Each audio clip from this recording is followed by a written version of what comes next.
অভয় বাণীর অভয় টানে ঘুচায়েছ মৃত্যু ভয়, তোমার প্রতি শিষ্য আজি তোমায় কৃপায় মৃত্যুঞ্জয়।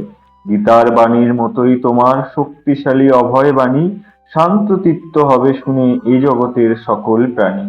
তোমার অভয় বাণী প্রদানিবে চিরদিন, নিরাশার আশার দোতনা, শুনি সে মাভৈ ধ্বনি লভিবে ভকত বৃন্দ, পরা শান্তি পরম সান্ত্বনা। জয় গুরু, জয় গুরু, জয় গুরু। শ্রী শ্রী ঠাকুরের বাণী।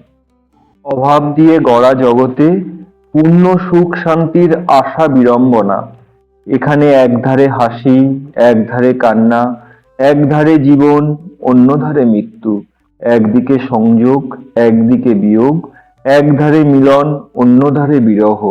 তবে নিরবিচ্ছিন্ন অনবদ্য সুখ শান্তি কোথায়? সেই চিদানন্দময় ভগবানের চরণে। এ জগৎ অভাব অশান্তি দিয়ে গড়া, সংযোগ বিয়োগ, সুখ দুঃখ, রোগ শোক, বিরহ বিচ্ছেদ যে এখানকার অনিবার্য নিত্য ঘটনা।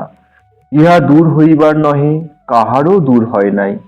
শ্রীকৃষ্ণকে সখারূপে পাইয়াও পাণ্ডবদের ব্যবহারিক দুর্গতি দূর হয় নাই। ইহা অনিবার্য, দূর করিতে গেলে বহর বাড়িয়া যায় মাত্র। সাধু শাস্ত্রমুখে এই সত্য লাভ করিয়া ধৈর্য অবলম্বন পূর্বক প্রারব্ধ ভোগ শিক্ষা ও অভ্যাস করাই প্রকৃত গৃহীর পরম ধর্ম। বাণী। ভগবান সুখ স্বরূপ, তাহা ব্যতীত আর কোথাও সুখের লেশ মাত্র নাই। বাহ্য বিষয়ে বা লোকের ভালোবাসায় সুখ খুঁজিলে অশান্তি সার হইয়া থাকে। শ্রী শ্রী ঠাকুরের বাণী। সুখ বাহিরে নাই, সুখ অন্তরে। সুখ ভোগে নাই, সুখ ত্যাগে বা যোগে। বাহ্য বিষয় সংযোগে যে সুখ হয়, তাহা আসক্তি পাপে কলুষিত। মনের দ্বারা ভগবানের স্বরূপ উপলব্ধি প্রকৃত নির্মল ও পবিত্র সুখ।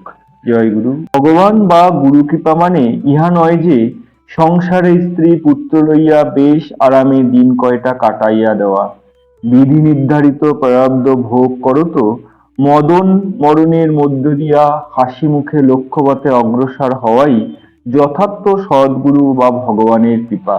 জয় গুরু, জয় গুরু, জয় গুরু। জয় জয় শ্রী গুরু প্রেমানন্দে, হরি হরি বলো।